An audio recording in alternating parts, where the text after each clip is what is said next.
Hey everyone, and welcome back to The Straight Shift, the podcast that cuts through the bullshittery and helps you be a better driver, car shopper, and car owner. But because of that, sometimes it's not appropriate for children. And this is going to be one of those podcasts, not necessarily because of the language, but because this topic is going to be a little bit different than my usual. This is going to get a little more personal, a little more philosophical, but I think the perspective is going to be useful. This is also going to be the last podcast of 2025 as we are heading into the holidays. And I think that kind of feels fitting given the topic. A lot of us are going to be getting in our cars, going over the river and through the woods to grandmother's house for holiday travel. Emotions are running high this time of year.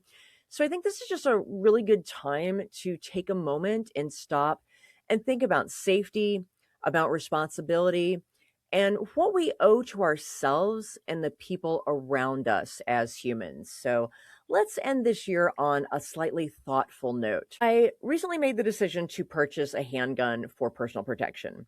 No judgment, please. And before anyone jumps to conclusions and shuts off this podcast, I want to be very clear about something. This podcast is not about gun rights versus gun control. It is not about politics. It is about safety. And my goal is to get you to think about your car and your driving in a different way than you probably ever have before. And hopefully, in doing so, it might make you a safer driver. So I hope you will stick with me and learn why I think cars are like firearms. So let's get into it. For about the last 9 or 10 months, I have been training Krav Maga with a group here in my hometown called Treadstone Defense Tactics.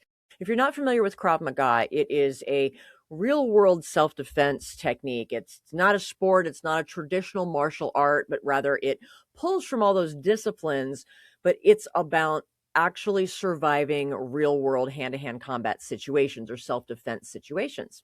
And aside from being really fun and a great workout and a good source of new bruises every week, one of the things that I have learned pretty quickly is that no matter how much training I can get, no matter how much of a ninja I might potentially become in the future, women, especially small framed women like me, are still at a huge disadvantage in self defense scenarios. Strength matters, size matters. And sometimes, no matter how much training you have, there's just nothing that can overcome the disparity of force between, one or more big guys and even the most highly trained woman. So Treadstone also does tactical firearms training. The owner of the company trains law enforcement all around the world. He's just the nicest, scariest guy you'll ever meet. And I decided to add that training to my repertoire as well. And it was not a snap decision. This was something that I really thought through very, very carefully. And I would not do it if I didn't have access to this level of like law enforcement level training. And what I kind of learned in the process of this last few weeks, I had a huge light bulb moment that cars and firearms actually have a lot in common. So I wanted to share this journey with you today and hopefully give you some good tips that I have learned in these aha moments going through this journey of beginning the training and purchasing a firearm, and how I found that it directly applies to cars. So I started this journey knowing pretty much exactly diddly squat about firearms, particularly handguns. I had never fired a handgun in my life. I took riflery as a gym class in high school about 100 years ago because Wisconsin is where I grew up. And yes, we had a gun range in the high school because of all the hunter safety stuff there. Hello, Wisconsin. But these were single shot bolt action rifles that I'm pretty sure were left over from World War One. But I haven't shot a firearm since then. And when I started training with Treadstone, started training with one of their CERT guns, which is basically a fancy laser pointer that happens to be the exact same shape, size, and weight of an actual handgun, in this case, a Glock 19. But everyone else that I train with there uses their personal firearm with something called a barrel block that allows for totally safe dry fire training. It's great. And this is kind of where the first parallel hit me. It's really, really important to train with the firearm that you are actually going to carry every day or use at home for home defense. And I have always felt that that is true with the driver training that I have done. You need to get to know your daily driver car as well as possible and be as good at driving it as you can possibly be. This is why I have never had a dedicated track car, that and money. But when I go to the track, I drive Maggie. And granted, Maggie's not entirely stock, and she does have a few little things for the track, like harnesses. But, for driving track days, I want to have my daily driver because learning how to drive her at the extremes on a racetrack make me a much better and safer and skilled driver every day in Charlotte traffic. That real world training is just so critical because you have to know how your car works, how it's going to perform under emergency conditions. If someone cuts you off and you have to slam on your brakes, or if you lose traction because it's raining and you hit a slippery spot. All these situations that happen in the real world, they happen extremely quickly. And so you have to have trained on that scenario to really know how to react. And, I've learned it's exactly the same in firearms training because you've got to know that weapon, you've got to know how it works, and you've got to be proficient at using it under real world scenarios. And that's not just standing at a table at a range, taking your time and punching holes in a paper target. That is drawing from your weapon under an emergency situation. You have seconds to react. You have all these legal parameters that you have to fit in to be able to use deadly force for self-defense. So I made the decision to purchase my own firearm to train with it because I'm going to train a whole boatload before I actually will be willing to carry it for self-defense. And so I didn't know much about guns. And there are so many options out there. It's ridiculous. It's very similar to cars. There are so many different makes and models and different shapes and sizes. There's like a whole new set of vocabulary that I have had to learn. And it's been very overwhelming. And I realized, wow, this must be how most people feel when they go car shopping and why my clients come to me. And I realized I was making the same car shopping mistakes when I was gun shopping that most people do. And I asked around. And while that's not a bad thing to do, and I asked my friends in my training group, what they carry, what do they like about it. I asked my brother, who's a cop, but I also realized that I was also asking people who had some different needs than me. And this is what happens when people realize they need to go car shopping. Very often, they will ask friends, they will ask family, and worse, they will get on social media and post, I need a new car. What do you guys like? I see this every day in a lot of the Facebook groups that I am on. And they're just asking a bunch of random people who, one, are probably not car experts, and two, know nothing about their specific lifestyle and their needs and what they need this tool to do for them. You've got to always take that advice and those recommendations with a really big grain of salt because only you know what your needs are and your priorities are, which means you need to take time to think through that when you are car shopping. You need to write that down. I go through it with the perfect car questionnaire with my clients by asking all those questions and forcing people to think about it and prioritize what is most important to them, what are deal breakers, what are not. Tell me about how you are going to use this vehicle every day. And so I realized I needed to do the same thing for myself when it came to figuring out what was going to be the right firearm for me, especially since I was starting at ground zero with my research. So I actually grabbed my perfect car questionnaire and adapted it to a firearm and asked myself all those same questions. And I came up with a list of what I really needed this tool to do for me based on my lifestyle, my budget, and not necessarily personality, but physical characteristics and limitations. And I realized that my priorities were I needed something small enough that I could carry every day on my relatively small female shaped frame. This is kind of like getting a car that fits in your garage and in the parking space at work if you park in a tight parking garage. And I needed something that would comfortably fit in my smaller hands and something that I could easily operate and control, like racking the slide, changing the magazine, pulling the trigger with my hands, which have some chronic tendonitis and possibly arthritis in my wrists and my thumb joints. So I knew I had that physical limitation. So this very much like someone who has back problems, neck problems, shoulder pain, needing really comfortable seats with a lot of adjustments and good ergonomics in a car. I also realized that I would need something with enough stopping powers, like a little 22 is just not going to cut it for a self-defense situation, but I still needed it to be controllable for me. So there was a balance, and capacity mattered, which is kind of like the fuel tank size. I need to have enough rounds to be able to stop a threat if I'm ever in that situation. It's like if you drive a lot, you want to be able to get around without having to stop at the gas station constantly. So I also realized that, of course, I wanted something reliable and easy to maintain. That's just kind of true in everything in my life. But I also needed something that had really good sights on it. And I'm talking iron sights. I'm not going to cheat yet and go to the red dots and all the little laser sights, because that's just the way I am. I'm going to learn to use this tool stock to the best of my ability. But the reality is, I wear multifocal contacts. And while my new ones suck less than the old ones, multifocal contacts just kind of suck.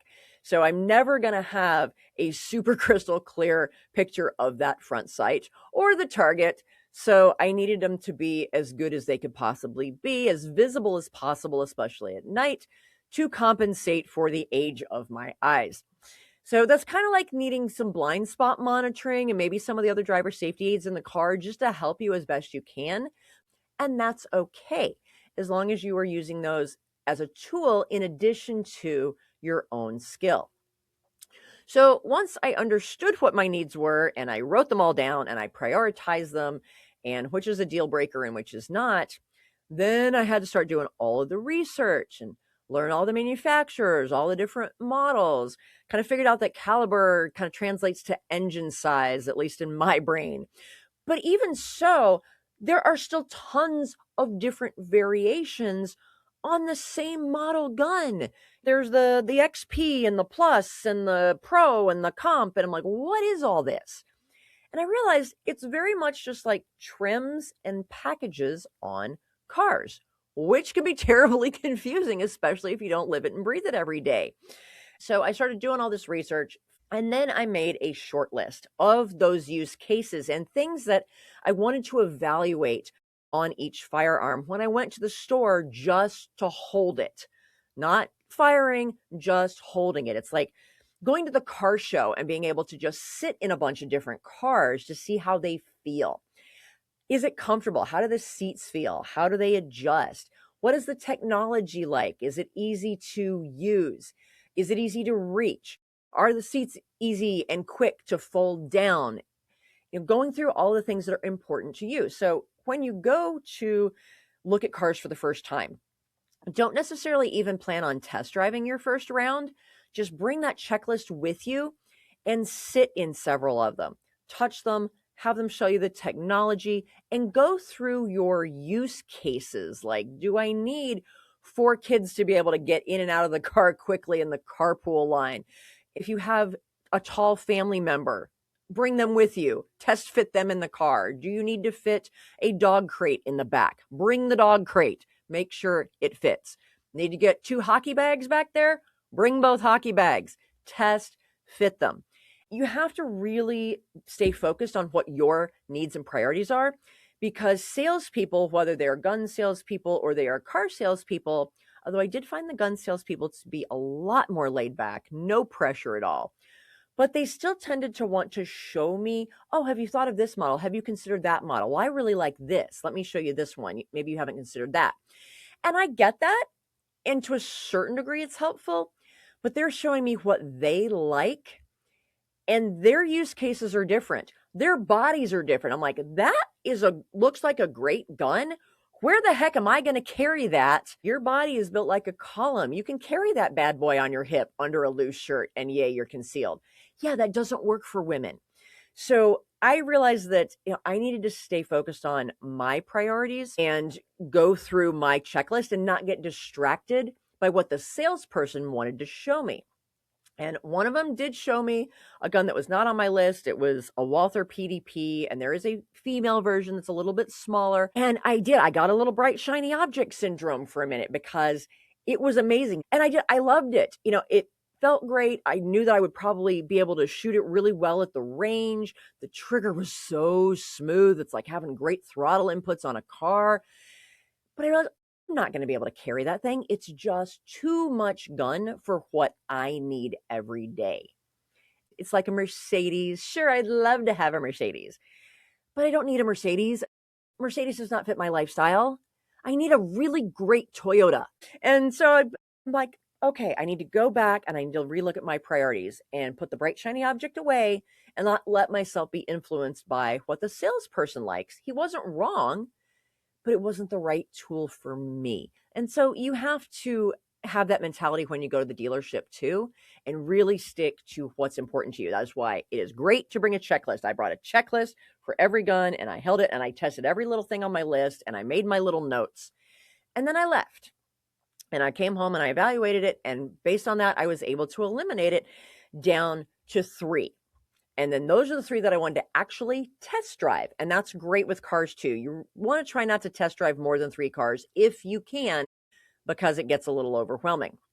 So I found a range that could rent each of these guns. And I got really lucky. The instructor was fantastic. And he taught me in the way that I learned. And I realized as he was coaching me and teaching me about trigger control and being smooth and how slow is smooth and then smooth is fast. I'm like, wait a minute. This is exactly what I say to my students at the track when I'm teaching them high performance driving for the first time. And I think that was probably my first light bulb moment where I realized, wait a minute, this car thing and this gun thing are really very, very similar. And learning to shoot and learning to drive well are also very, very similar. So that was really cool. And I did very well because of it. And I'm going to brag a little bit. My very first time shooting, we shot 39 millimeter rounds and 29 of the 30 were all in the 10. And the one that I missed was still a 9. So I realized how much of my advanced driver training was translating over. And it definitely allowed me to have that moment where I'm like, okay, this is the one. When I was shooting this one particular firearm, I just got that. This is my gun. It fits my hand. I can control it. I feel like I made the right decision. And then it came time to do the actual shopping. And just like with car shopping, you do not do it the same day you test drive because your emotions are running high. I needed to sit with it for a little bit and I needed to do my diligence, do my homework. The one I decided on was the Springfield Arms Hellcat Pro. And it's relatively new. It's only been out about 3 years. So I didn't figure I would probably get lucky and find a used one because like Toyotas, people hold on to them. So I started shopping around just like I do for cars and saying, what is the MSRP? What are they actually asking for? It was going into Black Friday weekend. Are there any sales? How does this process work so that I would know how to negotiate? And in my shopping around, I happened to stumble across at the range where I did my test driving. They had one in their used case. I really think it was just meant to be. And so I was able to get a gun that was only used for a few months and then got traded in on a bigger one. But it came with 7 magazines instead of just the 2 that it came with from the factory. So this is like the situation that I love to find when I'm shopping for my clients. If I can find a car that's only a few months old and certified pre-owned, low miles, it's better than buying a new one because you are getting a longer warranty than you would if you bought a brand new one. And bonus, this was like getting it with an extra set of wheels and tires. It was like 200 extra bucks worth of equipment that came on it. So when I did all the math, I realized I was really paying about half of what I would have paid had I bought that firearm new and 5 extra magazines, which I never would have done, but they're cool to have. So I felt I did my homework. I got a good deal. This is what you have to do when you are car shopping as well. Now, the first thing I did when I got it home was read the manual cover to cover. And you need to do the same thing with the car because this is where you start learning the vehicle. Yes, when you're buying a car and you take delivery at the dealership, they go over everything, but that's like drinking from a fire hose. You got to go home later in the day, maybe tomorrow, read the manual. Definitely leverage the YouTube videos because they tend to be more helpful than the manual when you're trying to figure out how to use things. But you need to understand how to operate this tool properly and safely and how to maintain it. So the second thing that I did was completely disassemble the firearm. I don't recommend you disassemble your car when you get it home, but do pop the hood. Look under there. Where's my oil dipstick? Where's the wiper fluid? Make sure you understand how to do the maintenance things that you should be doing and the checks that you should be doing. You must always know the condition that it is in order for it to be safe to drive. So I made sure I knew how to do that. And then, of course, I took it to the range to train with that weapon. And this is where I learned another thing that's very similar between cars and firearms. There was a young man at the range, and he was hitting dead center the X every single time, not just in the 10 circle, through the X every single time. Like, holy cow, how is he doing that? This is what I want to learn how to do. So I went and talked to him, and nice young man, he admitted, he's like, well, it's really the sight. This sight costs more than the gun itself, but my ego just won't let me shoot with anything else because I can't hit the X every time using any other sight. And I'm like, you were honest. You admitted to your ego. And then I noticed a lot of the other guys there, because again, I was the only woman there. And they're all talking about their sights, their red dots, their green dots, and they missed. Then they're seeing, okay, maybe my sight's not dialed in. This happens with cars and driving too. The tendency is to blame the equipment for your lack of skill and your mistakes. I see this all the time at the racetrack with my students. They're always like, oh, what do I need to, change on the car to get faster? Oh, the car's understeering. No, the car is not understeering. You are overdriving. You don't need to modify anything on this car. The car is great as it is. You need to modify the driver. We call it the driver mod. And I'm realizing it is exactly the same with shooting. It's all about the shooter mod and investing in the training, not a bunch of gadgets to compensate for your lack of skill. So this is why I'm going to keep my firearm stock. I'm going to do iron sights, and I'm not going to fall into that trap. This is where I really started thinking about, okay, from a safety standpoint, cars really are like handguns, and there is a huge responsibility in operating both. If you're going to own a firearm, and especially if you're going to carry it around for protection, yes, it is your constitutional right. We said we're not going to talk about that, but it is also a tremendous responsibility. You have to train with that weapon all the time and under realistic circumstances, not occasionally, not going to the range a few times a year and poking holes in paper. Real world, ongoing, scenario-based training. I personally feel the same way about cars and driving. And unfortunately, it's not quite as easy to get that kind of training for adult drivers than it is to get it for firearms training. But I have found that there are more and more driving schools offering advanced training or just private lessons to adults. And so I'm going to encourage you, if you have not had anything beyond driver's ed from high school, whether that was a few years ago or if it's so far in your rearview mirror you can barely remember it, that is not sufficient. Just like the concealed carry class, while there's great information in it, it's not sufficient. It's just a starting place for then continuing ongoing advanced training. I feel the same way about the stupid driver's ed courses for cars. They are not nearly enough to then just turn you loose with what is effectively a 3,000 to 6,000 pound weapon. And this is what I'm going to encourage you to think about differently. You've probably never thought about your car as a weapon, but it is. A car is a dangerous tool, and we just get in it every day and take it for granted and go about and do the things that we're going to do. and we don't think about it in terms of safety nearly enough.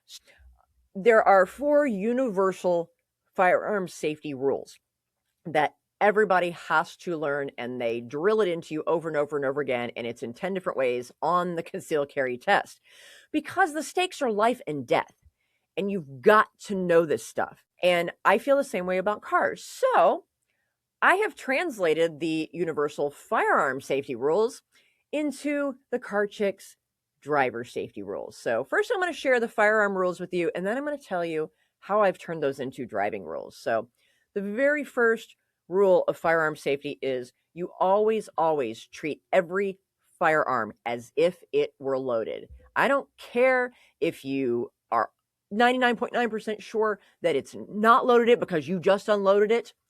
You always treat every firearm as if it is loaded, and you must always know the condition of your firearm. Number 2, never point a firearm at anything that you are not willing to destroy. Number 3, keep your finger off the trigger until your sights are on the target and you have made the conscious decision to fire. Otherwise, you just keep that finger away from that dang trigger.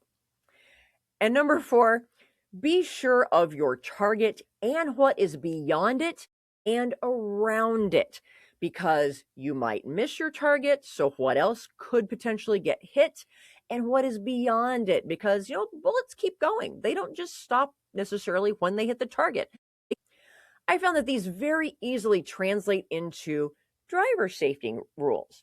So here are the Car Chicks 4 universal rules of driving safety. Treat every motor vehicle as if it were a weapon, because it can kill someone. It can injure someone, including yourself and the people in your car and the other people on the road, pedestrians. Treat every car as if it were a deadly weapon, because it is. Never aim your car anywhere you don't want to go, because the car goes where you are looking. You should be looking where you want the car to go. This is why we teach looking through the turn at the racetrack.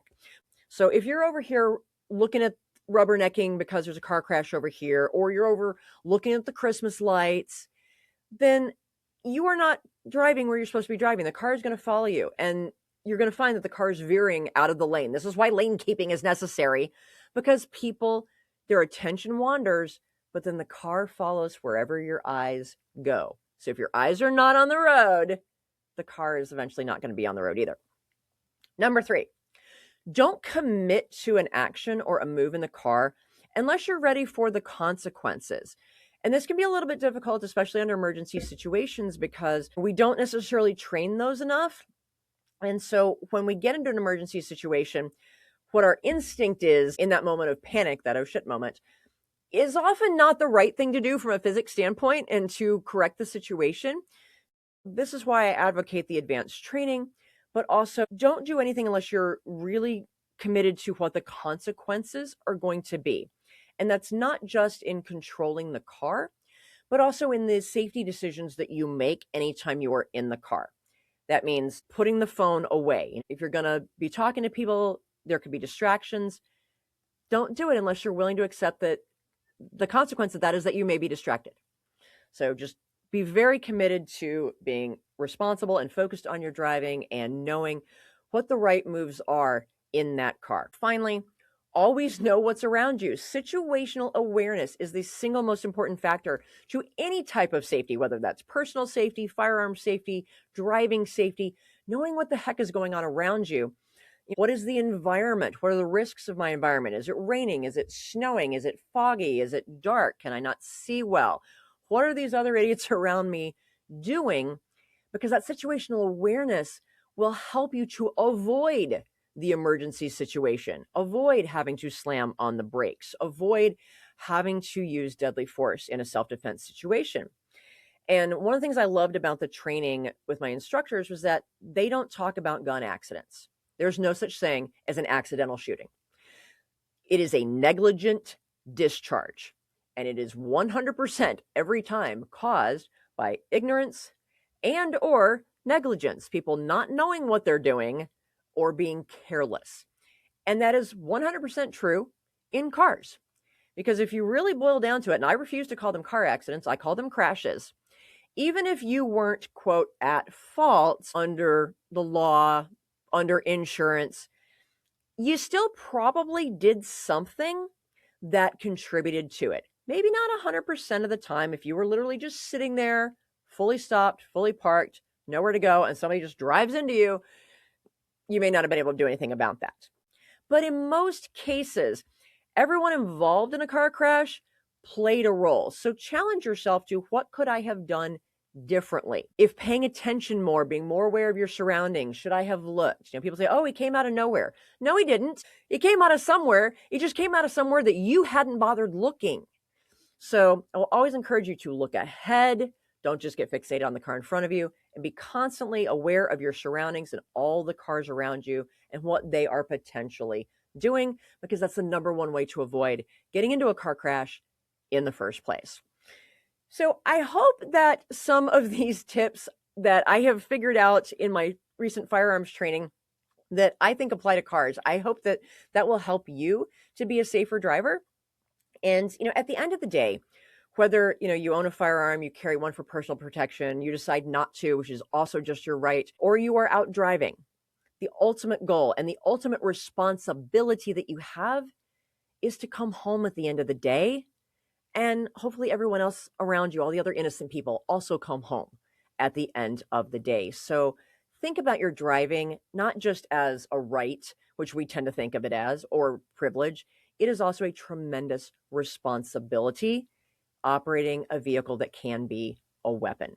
So as we wrap up 2025 and we head into the new year, I would like to encourage you to maybe set a New Year's resolution to be a better driver, be a safer driver, whether that's saying no phones in the car whatsoever. Phone has to be locked in a purse, just like some states require the firearm to be locked away where nobody can get to it. Do the same thing with your phone. Or to take a driving class, get out there and Google adult driver training in your area and maybe take an extra class, get some more private lessons, especially if you've been in a car crash and you're nervous about driving. It's totally normal. And it just takes some training to be able to push through that. And you'll ultimately be a better and safer driver. So happy holidays, everyone. Happy Hanukkah, blessed Yule, Merry Christmas, joyous Kwanzaa, and Happy New Year. Be safe. I'm out of here.